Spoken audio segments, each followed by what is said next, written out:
Hi there, we want to welcome you to the Dr. Jimbo Love Show. I'm here with Seth Matthew. And last week we had some pretty good choices, pretty good picks, and things turned out pretty well. Today we're going to be highlighting some college stuff to start with, and then we're going to move into our NFL section. First game that we talked about that we highlighted from last week was the Michigan State game.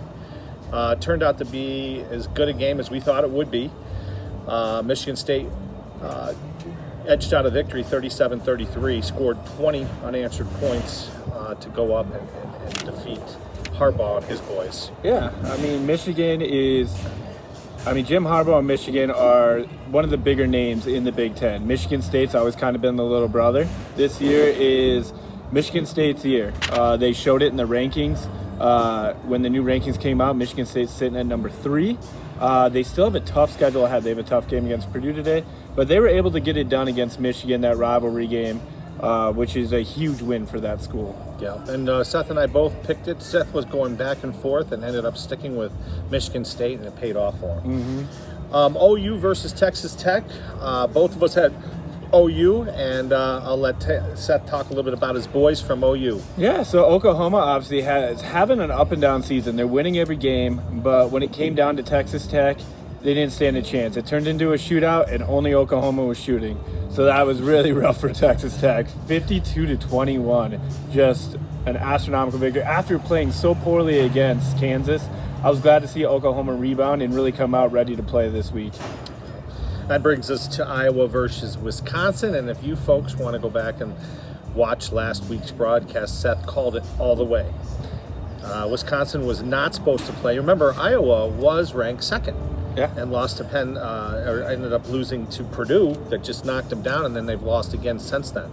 Tell us a little bit more what you saw with the Wisconsin game. Yeah, so Wisconsin's losses were pretty early in the season. So, whenever you get college football, if teams don't come out ready, especially coming off a COVID year, you're going to have a slow start. But Wisconsin has the talent to be a great team. They still got a shot at the Big Ten title to play either Michigan State, Michigan, or Ohio State in that championship.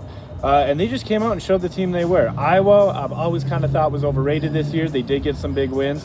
But Wisconsin came and kind of humbled them a bit and beat them 27-7, which is definitely a blowout in Wisconsin's book. Absolutely. That brings us in. And again, in that game, I picked Iowa, so Seth gets the victory there. Penn State versus Ohio State. We knew this was going to be a big game. I really thought with Penn State's quarterback returning that Penn State was going to really show up and give Ohio a run for the money. As it worked out, Ohio State handled business. Yeah, and Ohio State, think about it. They were in the college championship last year. They're still the best team in the Big Ten, hands down. They haven't played Michigan or Michigan State yet, so we'll see how those games turn out. But Ohio State lost early this year. And they're still high ranked in the rankings because you know what? No one's really doubting Ohio State. They're going to come out and they're going to give you their best every week. They got C.J. Stroud, that freshman quarterback that's only getting better as the year goes on. So they're going to be the team to watch in the Big Ten coming down to these final couple weeks. Remember, they have just one little hiccup loss against Oregon, which we'll talk a little bit about Oregon today. Mississippi State versus Auburn. Seth was not a big Bo Nix fan last week. I, being more of a Bo Nix fan, Auburn ends up squeaking out a victory over the then number 10 Mississippi State. Yeah, I'm 2 for 2 going against Bo Nix, where I just lose that game every time. I don't know. There's just something about him. He is a top quarterback. I will give him that. But he seems to, in the past, he's disappeared in big games.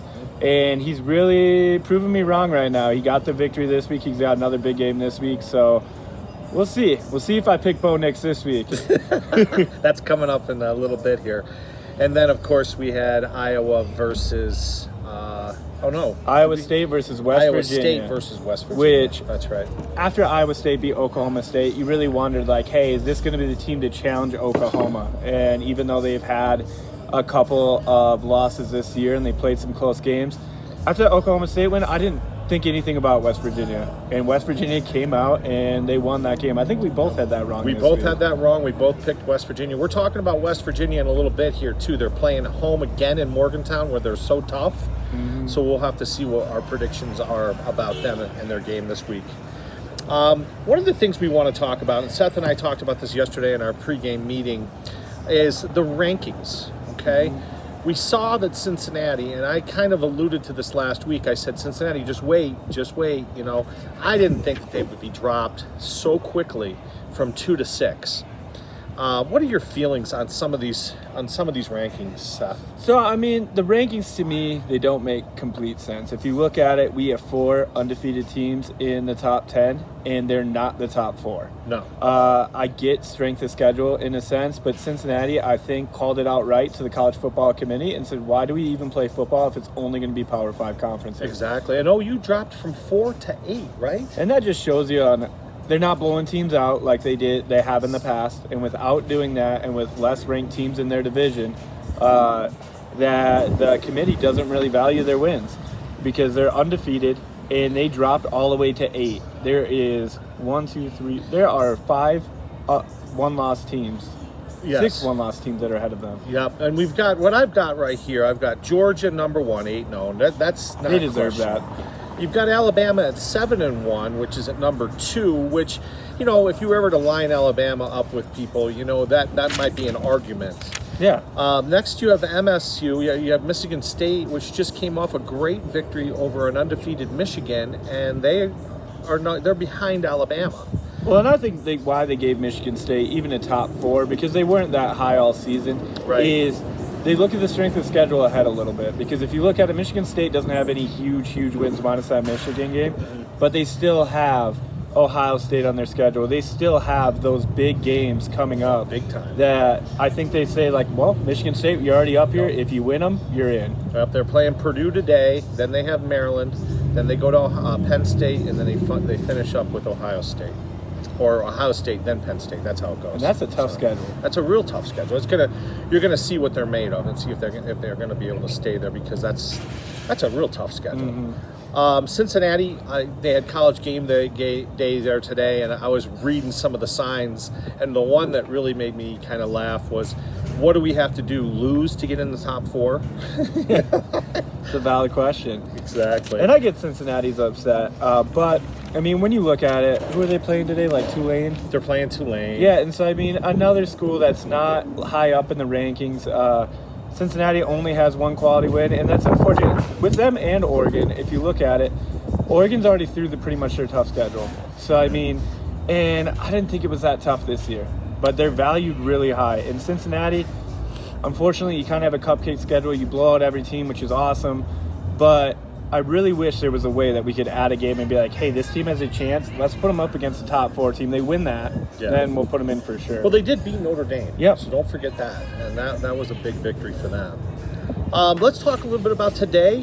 We had a game, BYU versus Virginia last night, where BYU just absolutely crushed Virginia, 66-49. It shows you that the Mountain West might not be such a cupcake conference after all. They came in, they beat an ACC team.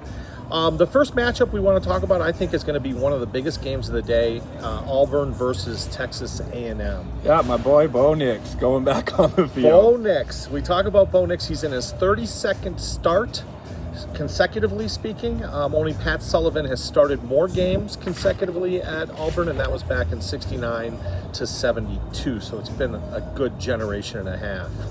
Last 3 games, 0 points scored.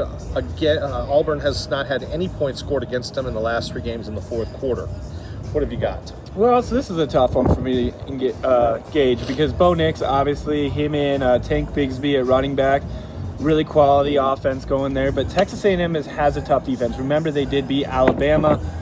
They have played some really great games, but they also are inconsistent. Look at how they played Colorado. I don't think Colorado deserved to be in that game. And that game went to, 1 score difference to a CU team that is not that strong.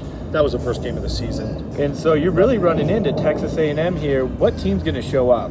Now, I know Bo Nix is going to show up today. I'm going to go with him. All right. I've never been right on picking him, but I'm taking Bo Nix in Auburn to take care of Texas A&M, which is a big win for Texas A&M, because this is a 13-14 matchup. Yep. And I'm picking Auburn as well. I'm going to go with their Auburn strength late in the game. You don't know what their strength and fitness coach does, what kind of regimen, but he's doing something right, because no one's scoring on him in the 4th quarter. Next game is Michigan State versus Purdue. Again, Purdue was the team that upset Iowa when Iowa was number 2. Michigan State, of course, we talked about a little bit of last week. They came off that big win against Michigan. It's kind of funny that the Spartans are 1-4-1 versus spread offenses. So that's something to keep in mind. Purdue has, I was talking about Purdue with O'Connell, the quarterback. He throws a lot of short passes. Last week he was 34 for 45, 233 yards. So we'll see what happens with the spread offense. What have you got? So Michigan State obviously should be favored to win this game. They have not shown that they're weak on any side of the ball at this point. But the big X factor of this game is going to be both running backs. Xander Horvath was out for 5 weeks with a broken leg for Purdue, and now he's back, and it makes them a more physical and a more efficient offense. Now on the flip side, you got Michigan State. They have Kenneth Walker, who's having Heisman-like numbers, 14 touchdowns, over 1,000 yards. He hasn't even played 10 games. Wow. And he's lights out. I honestly think with the way the quarterbacks are playing this year and how every time we talk, are they going to be Heisman? Are they going to make it? And then they lay a dud of a game. Kenneth Walker, you're going to be a running back Heisman this year. It's going to be close. But I think you might be able to edge it out if you can keep the production you have. Right on. And then we go into the Oklahoma State versus West Virginia. Again, we mentioned earlier how tough West Virginia has been at home. You've got Oklahoma State, who lost to Iowa State 24-21. Again, we talked about that here on our show. A pretty crappy spot down the stretch, which was non-reviewable, kind of doomed Oklahoma State. Remember, the big game that we're going to be talking about on November 27th is the Bedlam game where OU plays OSU. So favorite game of the year. It's just so exciting and so fun to watch. It's going to be great. Now, one other thing you want to notice is that Ohio State's having a little trouble against Iowa State. They were only 2 for 11 on third and fourth down conversions. Mm-hmm. Yeah, so Oklahoma State versus West Virginia. West Virginia's coming off a big win. They just beat an Iowa State team, so they're coming in with a little bit of confidence. Now, Oklahoma State lost to Iowa State, and they had their little revenge game last week, beating Kansas 55-3, which is just a brutal beatdown. But I think Oklahoma State's still mad because they know they still have a shot to go and win their championship, win their division, when Oklahoma's dominated this one. So Oklahoma State needs this win. It keeps the separation from them and Iowa State. And they'll run into OU at the end of the year. And we'll see how that game goes, which we could be talking about, because if Oklahoma State has over a game lead on everybody else and Oklahoma's still undefeated, they have to play twice, which has just got to be difficult because, you draw up all these game plans, then you see everybody play. Now you got to come up with new tricks to see who's going to win this game. Absolutely. And then we go to the ACC for our fourth highlighted game, and we've got Wake Forest versus UNC. If you preseason were to ask anybody, who do you think is going to win this game, UNC on paper would have been the team you could have picked. They did a really interesting focus on Sam Hartman, the Wake Forest quarterback, and some of the things that he had to go through. They adopted a child that was a couple years older who was a tremendous athlete, and he was an African-American gentleman, and he went on to college and played at Elon in North Carolina, and unfortunately he had some mental issues and committed suicide. So the family was talking. It was a focus on College Game Day. It almost brought me to tears. And so I'm really rooting for Sam Hartman and the number 10 Wake Forest Demon Deacons today. Yeah, and number 10 Wake Forest has everything to be upset about too. They're undefeated as well. They put up huge points. Now UNC's defense has to step up and keep this low scoring in order to beat Wake Forest. And to talk about the other court, Sam Howell was on Mel Kiper's big draft board for the NFL, and he had him in the top 5 QBs in college football. And now the season hasn't turned out well. He's 4-4. But if he was that good, I think there's still that chance that he pulls this upset against Wake Forest. This would be a big win for him, and I think he comes out and plays. I give the edge to Wake Forest, but I'm going to say that this is going to be a close one. Yeah, and it's funny because they were talking about this on College Game Day today, that the over and under is over 100 points. So look for a lot of offense here. Our fifth game is we're going to go and talk a little bit about Baylor versus TCU. Baylor, 7-1. Remember, they only lost one game, and that was to Oklahoma State. TCU has had a rough season. They had a coach for 22 years, Gary Patterson. He's got a bronze statue sitting outside of the stadium and they let them go mid-season. So one thing is you're going to see a team that's got an interim coach and a very tough Baylor team. I look for Baylor to roll pretty big on this one. Yeah, Baylor should walk away with this one. I mean, TCU, they're not what they used to be. I mean, back in the day when they had, I believe Andy Dalton used to be their quarterback. The Red Rocket. Yeah, they were phenomenal. Their defense was quick. Their running game was quick. They hit hard. They were a tough team to play. This year, not so much. Their team's a little bit softer. Baylor is getting tougher and tougher each year. That's why they're in the top 25. And I think that they will run all over TCU today. Yeah, one thing, talking to my brother-in-law who's a big Texas football fan, he says that TCU has by far the hottest cheerleaders in the entire conference, in the state for that matter, maybe even rivaling the Dallas Cowboy cheerleaders. All right, we finally get to Oregon versus University of Washington. This is a grudge match. Both teams hate each other. There has been talk of mascots being, death threats for mascots. Anytime you talk to any of these people that go there and play, there's objects that are thrown at either team. They hate each other. Oregon is 7-1. Remember, they knocked off Ohio State, and they're on a roll. They lost to UCLA. The UCLA beat UCLA. So Oregon looks to run the table in the Pac-10. So let's just see what happens. What have you got for this one? So this one's interesting because Washington's coach had a little slip up and kind of talked trash about Oregon, saying, "Oh, we're used to playing more academic prowess schools such as USC and Stanford, and we hold our own. We stand toe to toe against those teams." So he didn't see Oregon as an issue. He tried to backtrack it, but it was too late. But just hearing from the players, this game was canceled last year due to a COVID outbreak. But they honestly hate each other. They came out in the news and all said they hate each other.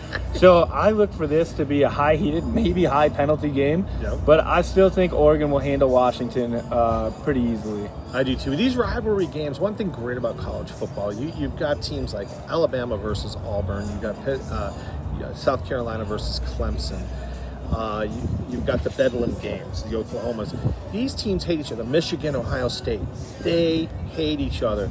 The records don't really matter, because there's just so much emotion involved with these games. Mm-hmm. Makes them interesting because you really can throw the records out. It'll be interesting to see if Oregon can just hammer them, and all indications on paper is that would be what would happen. Well, and that's why I love college football. If you look at it, you don't have that kind of hatred in the professional league. You may have rivals like Minnesota, Green Bay, probably Cleveland and Pittsburgh, but they don't actually hate each other. They would even, if someone was a free agent, they would join the other team. Right. That would never happen in college football. No. They just have this undying hatred, which makes the game so much better. Yeah. Well, you see that they don't talk to one another after the games like the pros do.